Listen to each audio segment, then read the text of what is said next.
Decent ചോദ്യങ്ങൾ എന്റെ അടുത്ത് ചോദിച്ചോളൂ. ആക്ടർ മാധവൻ ഒരു ലൈവ് വന്നിട്ടുണ്ട്. അദ്ദേഹം പറഞ്ഞത് വളരെ ലിമിറ്റഡ് ആയിട്ടുള്ള റിസോഴ്സും ഫണ്ടും വെച്ച് നമ്മുടെ രാജ്യം ഇത് അച്ചീവ് ചെയ്തതിൽ വലിയൊരു നേട്ടമെന്നാണ് പറയുന്നത്. വളച്ചു കെട്ടാതെ കാര്യം പറഞ്ഞാൽ നമ്മുടെ രണ്ടുപേരുടെയും സമയം ലാഭിക്കാം. എന്തുകൊണ്ടാണ് നമ്മുടെ നാട്ടിൽ ഈ ശാസ്ത്രത്തിന് വേണ്ടിയെങ്കിലും അത്രയ്ക്ക് ഫണ്ടിങ്ങിന് പിന്നോക്കം വരുന്നതല്ല, അത്രേ ആവശ്യമുള്ളൂ എന്നുള്ളതുകൊണ്ടാണ്. ഇത് പോയതിന് കുറവൊന്നും വന്നില്ലല്ലോ. ഇല്ല, അവിടെ പോയി ലാൻഡ് ചെയ്യാൻ അത്രയും മതിയായിരുന്നില്ല എന്റെ അർത്ഥം. അതായത് കൂടുതൽ പൈസ കൂടെ ചെലവാക്കിയ വേറെ എവിടെയെങ്കിലും പോയി ഇറങ്ങുകയും ചന്ദ്രനിൽ തന്നെ പോയി ഇറങ്ങാൻ പറ്റുള്ളൂ.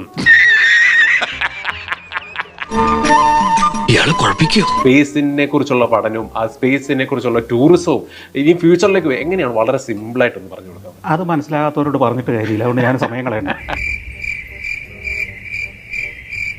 വല്ല കാര്യമുണ്ടോ? എന്തിനാണ് ഇങ്ങനെ ഇല്ലാന്ന് നടക്കണേ? ആ വാനര എനിക്കൊരു പാരയായിട്ടിരുന്ന ലക്ഷണമാണല്ലോ. എന്തൊക്കെയാണ് ചെയ്യാനായിട്ട് ആഗ്രഹിക്കുന്ന കുറച്ച് യാത്രയും അതൊന്നും ഞാനിപ്പോ നിങ്ങളുടെ മുമ്പിൽ പറയാൻ ഉദ്ദേശിക്കുന്നില്ല. അയ്യോ അങ്ങനെ പറഞ്ഞൂടാ, പിന്നെ ഞാൻ എന്തിനു വന്ന? ഒരു ബിസിനസ്സുകാരൻ അവൻ ചെയ്യാൻ പോകുന്ന പദ്ധതികള് ഒക്കെ ആ പ്രോഡക്റ്റ് പുറത്തിറങ്ങുമ്പോൾ ഞാൻ അറിഞ്ഞാൽ മതി.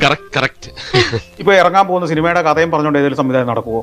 നിങ്ങൾ അവരോട് ചോദിച്ചു ഇനി ഇറങ്ങാൻ പോകുന്ന അടുത്ത മാസം ഇറങ്ങാൻ പോകുന്ന സിനിമയുടെ കഥയൊന്ന് പറയൂ എന്ന് പറഞ്ഞാൽ എന്തായിരിക്കും സംവിധാനം പറയുക? എന്റെ സാറെ ഞാൻ കാല് പിടിക്കാം, അപ്പോഴത്തെ ഒരു ആവേശത്തിന്റെ പുറത്ത് പറഞ്ഞതാ, പ്ലീസ്. ഒരു ബിസിനസ്സുകാരനോട് അയാൾ ചെയ്യാൻ പോകുന്ന തന്ത്രങ്ങൾ എന്തൊക്കെ, ആവിഷ്കരിക്കാൻ പോകുന്ന പദ്ധതികൾ ഏതൊക്കെ എന്ന് അറിയിച്ചാൽ അത് എന്നേക്കാൻ എടുക്കാൻ അതിനു മുമ്പേ അത് ചെയ്തിട്ട് പോകില്ലേ?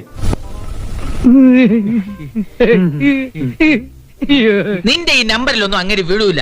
അങ്ങേര് അസാമാന്യ ബുദ്ധിയുള്ള ഒരു പണ്ഡിതനാണ്. എന്തായത് ഇങ്ങനെ എല്ലാറ്റിനും തറുതല പറയണത്? ഇതിനെ വേണേ പോളിഷ്ഡ് ആയിട്ട് അല്ലെങ്കിൽ ഒരു ഇളിഭ്യ ചിരിയോടെ എനിക്ക് വേണേ അവതരിപ്പിക്കാം. എനിക്കങ്ങനെ ചെയ്യാൻ അറിയത്തില്ല, അതുകൊണ്ട് ഞാനത് പച്ചക്കങ്ങ് പറയുന്നു, അത്രേ ഉള്ളൂ. വേലിയിലിരുന്ന പാമ്പിനെ എടുത്ത് വച്ചു എന്ന് പറഞ്ഞ പോലെ ആയി. നിങ്ങൾ ഇത്രയും നേരം അഭിമുഖം നടത്തി എത്ര പരിപാടി സഫാരിയിലെ കൃത്യമായിട്ട് കണ്ടിട്ടുണ്ട്? ഒരു 10 പരിപാടിയുടെ പേര് പറയാമോ സഫാരിയിലെ?